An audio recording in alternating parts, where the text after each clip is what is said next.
अब हम देखते हैं आज के टॉपिक में कहानी बेंजीन की।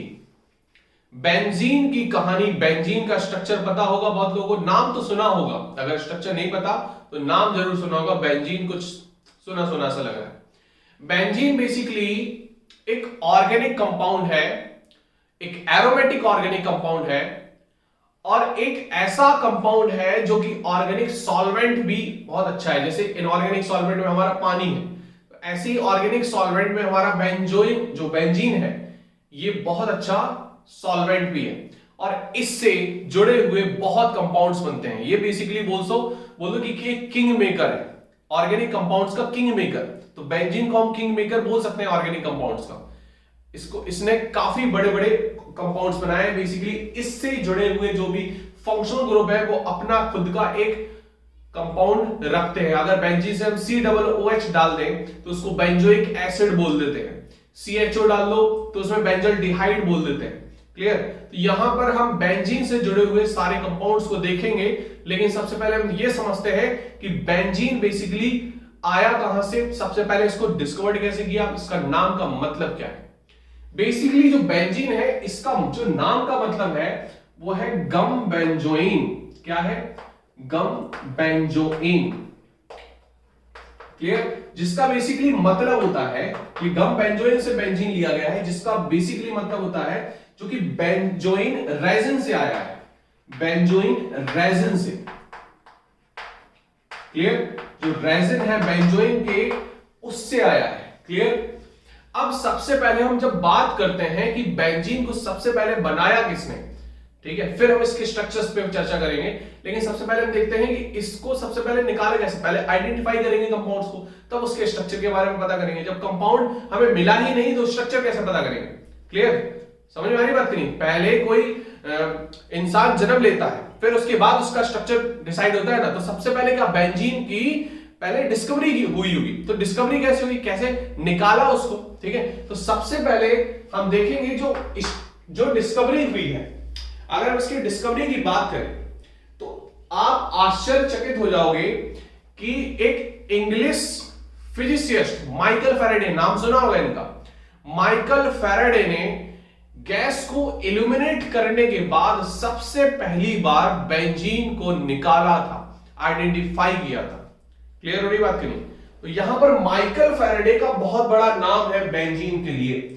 ये जो डिस्कवरी हुई वो 1825 में हुई। कब हुई? In 1825 Michael Faraday discovered benzene by illuminating gas को इल्यूमिनेट करके। क्लियर हो रही बात की नहीं? गैस को इल्यूमिनेट करने पर बेंजीन की डिस्कवरी हुई बाय माइकल फैराडे इन 1825।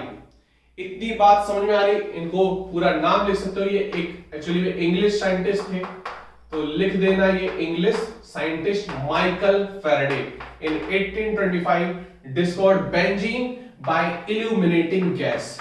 इसके जस्ट अगर हम बात करें तो इसके जस्ट 9 साल बाद जो डिस्कवरी हुई, दोबारा अगर हम बेंजीन को निकाले एक अलग तरीके से जो निकाला गया है वो। हेलो स्टूडेंट्स, मैं हूं गौरव गोयल। तो आज के लेक्चर में हम लोग पढ़ेंगे हाइड्रोकार्बन का लास्ट सेक्शन। हम लोग के 4 सेक्शन थे, जिसमें हमें पहले सेक्शन में अल्केन्स, दूसरे सेक्शन में अल्कीन्स और तीसरे सेक्शन में अल्काइन्स, ये हमने कंप्लीट कर लिया। और चौथा सेक्शन है हमारा एरोमेटिक कंपाउंड्स का। क्या है? Aromatic compounds. अब यहां पर हमें समझना है, इंपॉर्टेंट टर्म है ये पूरा, एरोमेटिक कंपाउंड्स। और इसी के बेसिस पे सारी की सारी मोस्ट ऑफ जो सेकंड पार्ट है हमारा 12th का, वहां पर बहुत कुछ इससे जुड़ा हुआ कवर है। मतलब अगर यहां पर अगर आप चीजें सही समझते हो, बेसिक बनाते हो, वहां पर बहुत काम आएगा। बोर्ड एग्जाम में आप कुछ मार्क्स क्या कर लोगे, रिजर्व कर लोगे। क्लियर? अब यहां पर हम समझते हैं कुछ बेसिक टर्म्स एरोमेटिक कंपाउंड्स के। ये जो एरोमेटिक जो एरोमा वर्ड से आया है, बेसिकली एरोमेटिक का टर्म जो आया है ये एरोमा से आया है। एरोमा एक ग्रीक लेटर है जिसका मतलब होता है एक प्लीजेंट ऑर्डर, है ना, एक प्लीजेंट खुशबूदार, एक बढ़िया अच्छी खुशबू। क्लियर? तो यहां पर जो एरोमा वर्ड आया है वो किससे आया है? एक खुशबूदार कंपाउंड से। क्लियर? उस मतलब एक खुशबू है, बेसिकली एरोमेटिक का मतलब होता है एक खुशबू। क्लियर? एक अच्छी खुशबू। क्लियर?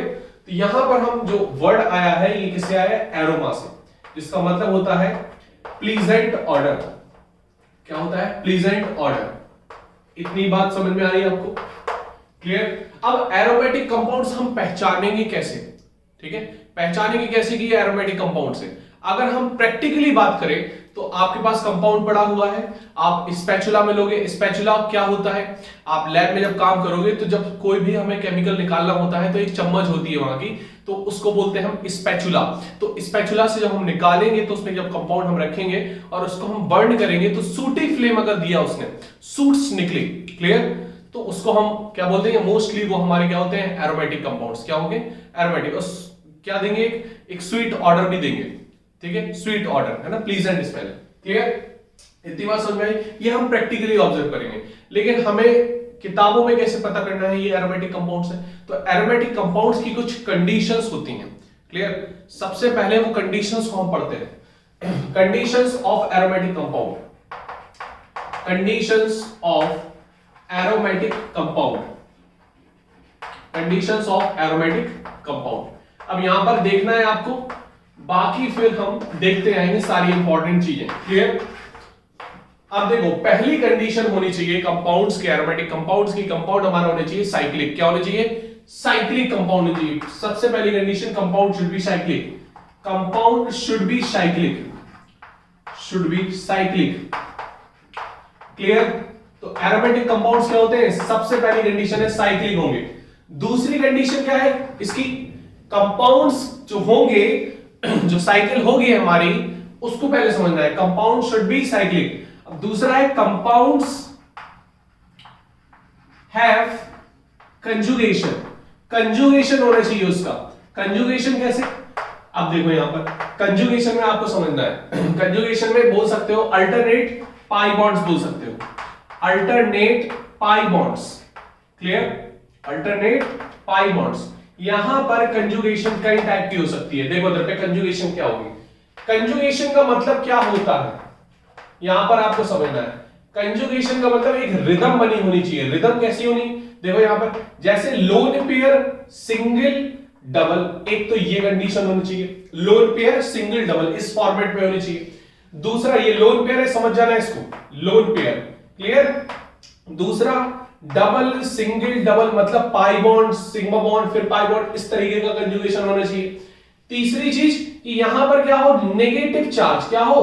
यहां पर नेगेटिव चार्ज हो। क्लियर? फिर सिंगल, फिर डबल, इस तरीके से होना चाहिए। दूसरा ये भी हो सकता है, अब देखो ये तो हमारे कंजुगेशन होने चाहिए। क्लियर? ये कंजुगेशंस हमारे काम करेंगे। अब देखो यहां पर एक तो ये टर्म हो गया। नेक्स्ट हम देखते हैं कंजुगेशन में ये भी कंजुगेशन हो जाता है कि हमारा प्लस हो, फिर नेगेटिव, फिर ये। ठीक है? तो कंजुगेशन इसमें भी बन सकता है हमारा। क्लियर? तो ये हमारी कुछ कंडीशंस हैं जिसमें कंजुगेशन हमारा बन सकता है। ये हमारे हो जाते हैं। देखो हमने एक कंडीशन लिखी यहां पर अल्टरनेट पाई बॉन्ड्स की, तो ये कंडीशन है सेकंड वाला कंजुगेशन। ठीक? तीसरी जो कंडीशन है इसकी, कंपाउंड में जो भी जैसे हमारा साइक्लिक कंपाउंड बना है, ठीक है, साइक्लिक कंपाउंड हमने बोल दिया ये। क्लियर? अब जो भी इसका जो मेंबर होगा, जो भी कार्बन होगा, जो भी एटम इसमें लगा हुआ होगा इस साइकिल में, वो हमारा सबसे पहली बात sp2 हाइब्रिडाइज होना चाहिए। क्लियर? मतलब atoms in a cycle should be sp2 hybridise. कैसे होने चाहिए? sp2 हाइब्रिडाइज होने चाहिए वो। इतनी बात क्लियर है? जो भी एटम हो साइकिल के अंदर, हमें बाहर हो कोई मतलब नहीं, अगर यहां पर हो हमें कोई मतलब नहीं। कंपाउंड का जो साइक्लिक है ये टर्म जो है, वो जो भी एटम होना चाहिए वो sp2 हाइब्रिडाइज होने चाहिए। sp2 हाइब्रिडाइज होने का मतलब कंपाउंड जो है पूरा प्लेनर बन जाएगा। Compound should be planar. चौथी कंडीशन इसी से जुड़ी हुई है, compound should be planar. Should be planar. इतनी बात समझ में आ रही है आपको? क्लियर है बात? Last and most important condition है, मोस्ट इंपॉर्टेंट कंडीशन है कि it follow, compound should follow हक्कल rule. Compound should follow, compound should follow, compound should follow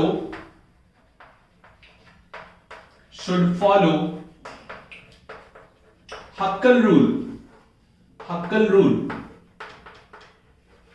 अब हक्कल रूल क्या होता है? अब हक्कल रूल क्या है इसको समझते हैं, इसको नोट करो जल्दी फटाफट। अब हक्कल रूल क्या होता है यहां समझते हैं। ऊपर देखो इस एरिया में जगह खाली, यहां समझते हैं। देखो हक्कल रूल क्या होता है? हक्कल रूल हम एक एग्जांपल से समझते हैं। अगर कंपाउंड में यहां पर हम ऐसे बता देंगे तो समझ में नहीं आएगा। अगर ये कंपाउंड है हमारा, ठीक है, ये कंपाउंड है कोई, हमें पता नहीं है कौन सा कंपाउंड है। यहां पर इस कंपाउंड में हम देखेंगे ये फॉर्मूला लगा के 4n+2 pi electrons.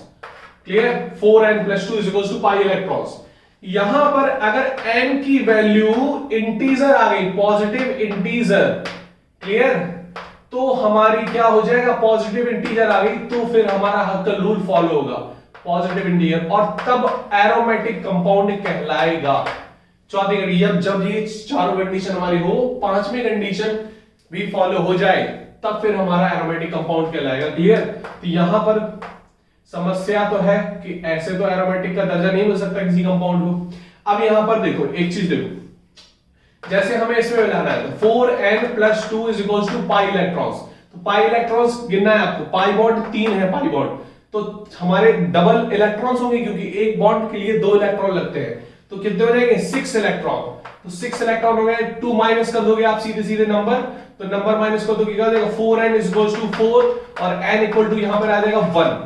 n equal to क्या हो जाएगा? 1। इतनी बात क्लियर है? इतनी बात क्लियर है? ये तो सब कुछ दिख रहा होगा, कवर हो रहा होगा। ओके, क्लियर है? तो ये सारी चीज, ये टर्म बताता है हमारा एरोमेटिक कंपाउंड्स को। मतलब ये हमारे एरोमेटिक कंपाउंड्स होंगे अगर ये पूरी की पूरी कंडीशंस हमारी फॉलो की गई तो। क्लियर? इसको फटाफट नोट कर लो, फटाफट इसको नोट कर लो या स्क्रीनशॉट ले लो, जो करना हो करो। क्लियर? क्योंकि ऐप में तो आपका स्क्रीनशॉट मिल नहीं पाता है ना? ऐप में स्क्रीनशॉट नहीं मिल पाता है, इसको नोट कर लो।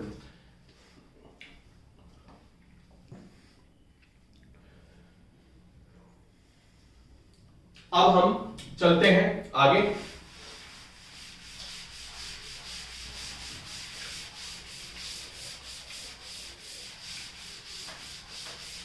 अब देखो कहानी हम पढ़ते हैं, एरोमेटिक कंपाउंड तो हम बता देंगे अभी, लेकिन यहां पे जो सबसे इंपॉर्टेंट एरोमेटिक कंपाउंड है उसकी कहानी को पढ़ते हैं पहले।